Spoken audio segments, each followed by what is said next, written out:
On Sunday morning in the sermon on John chapter 4, verse 26, is the first introduction of an I am phrase in the Gospel of John. There are 19 times in the Gospel of John. The little phrase, I am that I am, ego eimi, is the Greek phrase. And we talked about on Sunday morning that that's not what Jesus would have said because Jesus wasn't speaking Greek. Jesus spoke Hebrew and Aramaic, the language of the people of Palestine, the language of the people of Israel. He would have spoken those. We know he could read and write, and we know he could read and write in Hebrew because he read from the scroll at Capernaum, and we know that he wrote in the ground at one point during a situation in Jerusalem with the woman caught in the act of adultery.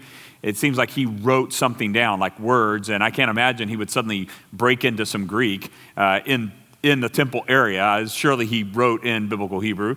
And so we talked about that. And so on Sunday morning, we had a discussion about the way that the ego eimi phrase as a replacement for the Old Testament Hebraic phrase, I am that I am, the Exodus chapter 3, verse 14, when Moses says, who will I say sent me? What is your name? And he says, I am that I am. That name becomes the sacred name of God, the word that the Jewish individuals held as so holy that they wouldn't even say it out loud. They wouldn't read it.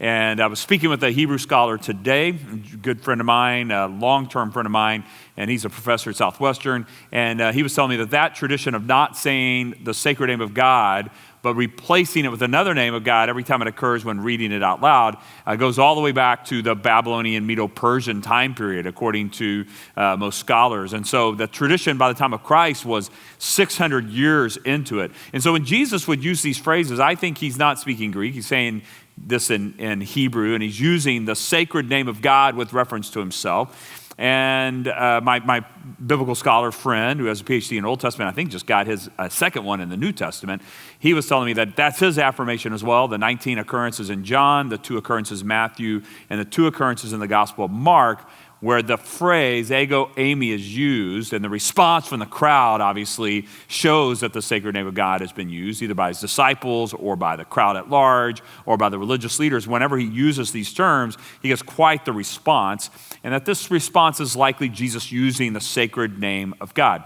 Now, in the process of that, though, I brought up kind of a traditional understanding of these words in the Old Testament. And so we're in English. We have a Hebrew translation from Hebrew into English. And there are 3 primary names for God used. And I mentioned it on Sunday morning. And I wanted to take a minute to talk through that. And what we thought we'd do is maybe make a couple of videos about this. I'm going to add some other technical stuff to it. And then while I was talking to my friend, Joe is his name, today on the phone, what we're going to do is the last week of August, sometime around there, we're going to do a podcast interview style and a series of discussions on biblical Hebrew, his PhD in the Old Testament's on the minor prophets. We're going to talk a little bit of that. Also, just general information that every believer should know about the Old Testament that sometimes we're not aware of. And so Joe, Kathy's his name, a long-term friend. We went to Ouachita Baptist University together, terrific guy. But he's going to come over and we're going to sit in a couple of chairs and just do interview style and hopefully make a series of videos for that. And so I'm looking forward to that, just kind of an open-ended, what are some things we should know? But I want to go back to this real basic thing. And I talked to him on the phone today. I said, hey, Joe, here's my understanding. So I'm going to make sure before I make this video. And he goes, yep, you got it. So I was like, okay, cool. So there are 3 primary names. There's way more than that for God in the Old Testament. But there are 3 primary names used for God in the Old Testament. The very basic is the word Elohim. And it looks like this. And in Hebrew, they read right to left. So that makes it a little bit challenging. And there's a final mem. And so we have here, there are 1, 2, 3, 4 consonants. And in Hebrew, every time there's a consonant, there's a vowel that follows. So you start out with a consonant, you end with the consonant, and there's one vowel between each one. It's a really strict pattern. It's not like English where we can have compound vowels and A and E together, or it's not like in English where you have a string of consonants. You've met some people with names like Schmidt, and you're like, well, you need a vowel. You got like 42 consonants here. So in Hebrew, though, it doesn't follow that. It's a real strict pattern. You have consonant, vowel, consonant, vowel, consonant, vowel. And in biblical Hebrew, there are certain vowels go with certain consonants. You can't be mixing them up. In English, If you have the letter T, any vowel just about can follow that. If you have the letter S, any vowel can follow that. In Hebrew, not so much. There's a real strict pattern. And that's going to play in just a minute. I'm going to describe in just a minute why that's significant. So this is the word Elohim, usually the way it's written.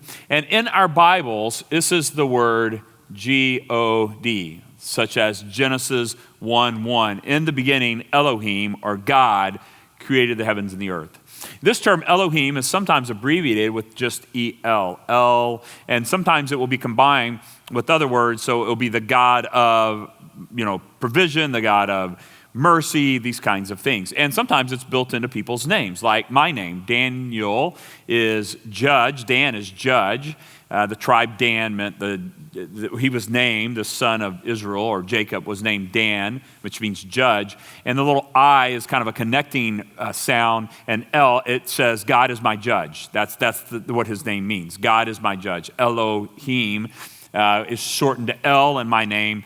And Dan is judge. And so with the little I, it's like the connecting word. And so God is my judge. And so Elohim, very common term like Elijah. It's a combination of Elohim and Yahweh, where Yahweh is God. And so Elijah's name has this little E-L at the beginning. And then it has a little connecting word, I, and then Elijah, which means God is Yahweh, or Yahweh is God, usually understood in reverse, just like God is my judge, kind of understood in reverse in the case of Daniel. And so that's how this word is done. Now there's another word, and this is the sacred name of God that God gave to Moses at the burning bush, okay? And this is the word Yahweh, and it has the following. And so we have Yahweh and Elohim. This is the word usually spelled this way, without vowels. I'll explain why momentarily. And in our translation, we get this word like this: capital L, capital O, capital R, capital D.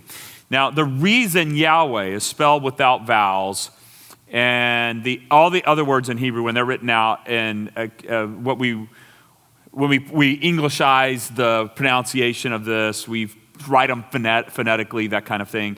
Transliterated, I think, is sometimes how you would say it. Elohim, we write this as Elohim. We translate it as God. Transliterated, this is what it would be spelled in English. Now, here's the thing I would like to mention, is that the sacred name of God in biblical language. Now, here, just a quick history lesson on the biblical Hebrew. Biblical Hebrew, when it was first written, so during the time of Christ, biblical Hebrew has only consonants, no vowels, and there's no space between the words, and there's no punctuation. So you just have a string of 40 consonants in a sentence. And the reason they can get away with that is that I told you they follow this really strict vowel, consonant, vowel, consonant. A consonant, vowel, consonant, vowel, consonant. And when you get to the end of a word, some of the consonants have an ending structure. The mem actually has a different structure when it's not at the end of the word. So here's what happened. Around 900 AD, the Masoretes come along. They're European Jews, and they're worried that their kids will not be able to read Hebrew, that the language will be lost at some point. The reason they're worried about it is when there's no written vowels in the language, they were afraid the kids would forget how to pronounce these words. So the Masoretes also did not want to mess with the text. They viewed the text as sacred. In fact, so sacred that when translation work was done in biblical Hebrew, like if the book of, let's say, Micah, you're going to translate the book of Micah, or copy the book of Micah, they would go through and count all the alepphs, all the bets, all the letters of that alphabet. They would count them. And so when you made a copy, you would go through and count them all. And you would check the first and last letter, make sure they matched, and you would check the middle letter of the entire document. So in addition to reading it to make sure it's consistent, you literally checked every single consonant. So that's how sacred it was. And if it didn't match, it's like, hey, there's a bad copy. If I didn't get 42 lamids and 42 mems and 82 noons, those individual consonants, if I didn't get that, then something's wrong with the copying process, okay? So that's how important it was. And so when the Masoretes in 900 AD are going to take the language and they want to put spaces between words and they want to add some vowels. But they also viewed the text as sacred. So they didn't want to mess with the consonants themselves by inserting into the word any vowel. So what they did was they came up with this system of dots, lines, and above and below. They inserted these into the text, but above and below the regular consonants, so that no one was messing with the consonant sounds, the consonants itself. So that if you pulled the vowels out of there, you would get what the original Hebrew was. If you were to pull the vowels out and smash them together again, it would all be exactly what it was before. And so in an attempt to preserve the pronunciation of these words and to preserve the Hebrew language, what they did was they added these vowel markings. They're called vowel markings, and they're above and below the line. And so these three dots are kind of like our English E, like egg, Elohim, like that. And then Elo, this is halom. This little dot at the top, it's like a long O, like hope. So this is Elo, and this is the letter H. These two function together as a vowel. This is kind of a Siri Yod is what it's called, but they function together. It's the one place where you have kind of vowels smashed together. And then you have, and the Yod would have occurred in the original language. So there's this kind of interesting structure here in the M at the end. And so that's the word Elohim. It's got these consonants. This is an aleph, and the aleph is kind of interesting. It's like in English when you have the word gnat, that there's a leading G that's silent. Aleph is like that. It's always silent or almost always silent. And so Elohim, you actually literally leave that silent. You don't pronounce it. It's Elohim. And so the aleph is silent in that case. Now, that gets us to Yahweh. Because the Masoretes were concerned that following the Jewish tradition all the way back to the Medo-Persian time period, that when you got to the sacred name of God, the word Yahweh, you would never say it out loud. You wouldn't read it out loud. You wouldn't say it out loud. You replaced it with the word Adonai. And the word Adonai, the vowel markings for Adonai, because they wanted the Masorite children to not accidentally say the sacred name of God, Yahweh, out loud, they put the vowel markings from Adonai under the consonants for Yahweh. And that's why I say, we don't know the spelling of this word. All right? So it's written all consonants because we don't know.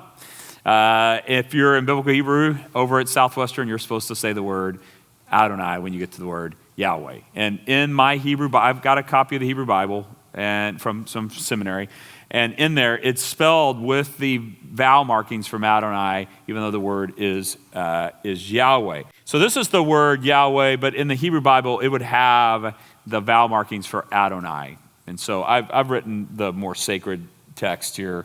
But, okay.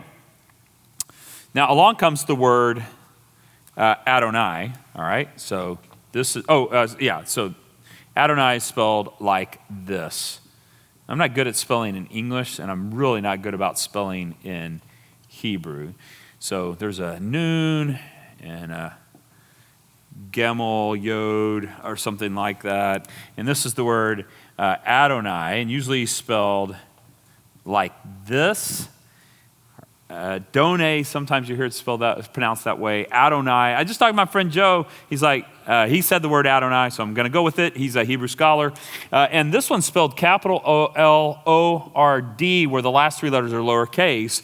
And the English translators, I asked Joe about this because I remembered this. The English translators have universally accepted this as the translation approach to these three words.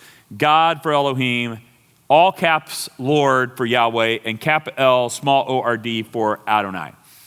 And Joe told me that his preference is not to do that. His preference is to use the word God, Yahweh, and Adonai. He would just prefer use the terms because they're titles and names of God.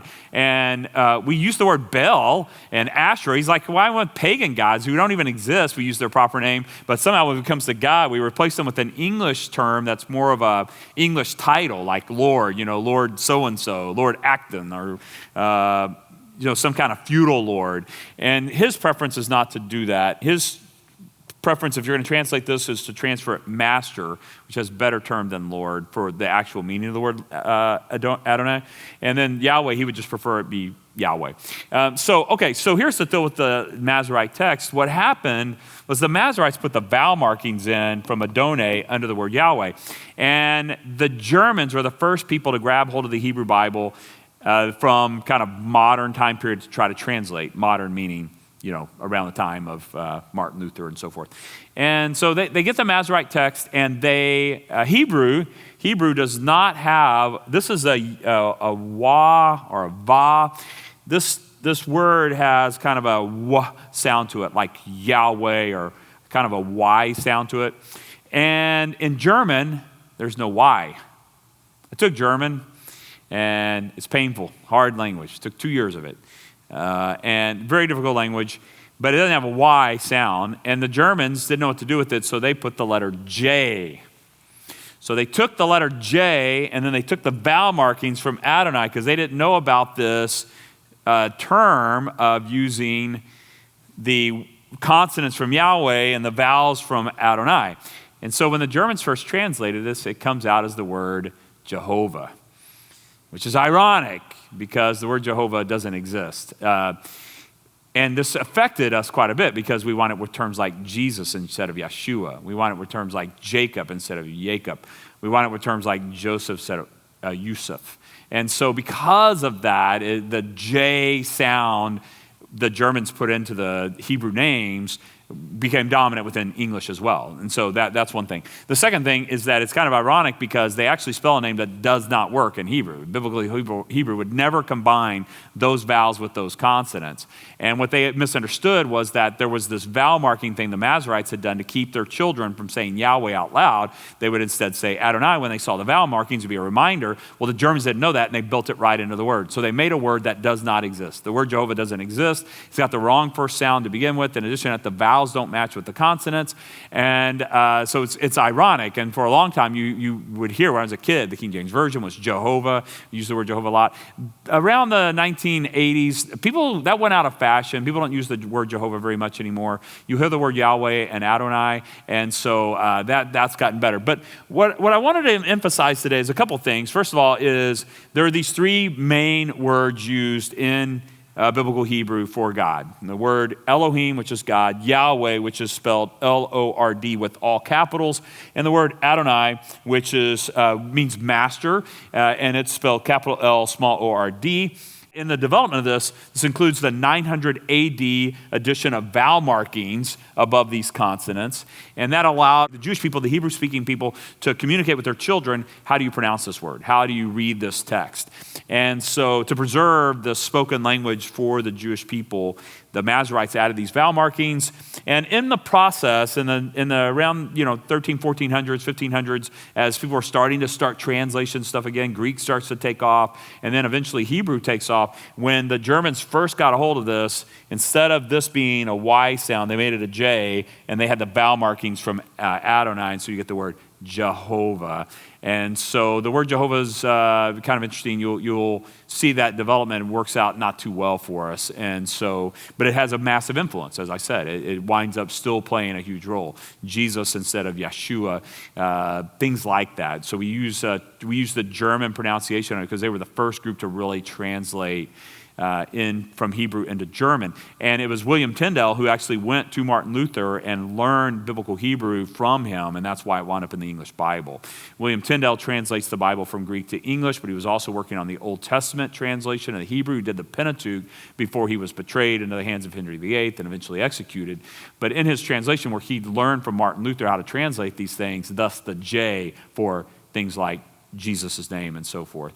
And so, so there's a little bit of background to the discussion we had Sunday morning. So when Jesus says, before Abraham was born, I am, I think he invoked the sacred name of God, of Yahweh, and that's why they took up stones to stone him. That's why when the woman at the well says, we know Messiah is coming, and Jesus says, I am that I am, ego eimi, that's the Greek translation of that idea. I think Jesus used this word Yahweh. We're told that the woman at the well leaves her bucket and runs back into town. Pretty striking is that when Jesus would use this term, it invoked all kinds of reactions. When the soldiers came to arrest him in the Garden of Eden, he says, who are you seeking? They said, Jesus Nazareth. He says, I am that I am. It says all of them fall down. When he says this in John chapter 8, before Abraham was born, I am that I am, it says they pick up stones to stone him. So when he's walking on the water and the disciples are like, it's a ghost, and he says, do not fear, I am that I am, ego eimi. I think he invokes the sacred name of God. It's a direct quote from the Psalms. Do not fear, for I am the Lord. I think you see the reaction for the disciples. They let him into the boat and then they worship him. So when this name comes up in the biblical material with reference to Jesus, we have built into the Jewish people from the time of Persia such a revere of this word that they wouldn't even say it out loud. Such a revere of it that for 600 years they've been like, don't even say it out loud. It's a holy, sacred name, so sacred we can't even say it out loud. And along comes Jesus saying, I am that I am. And now he's invoking it not just as using the name out loud, but literally calling himself the great I am. And so this history, I think, helps a little bit with our understanding of the I am phrases in the Gospel of John.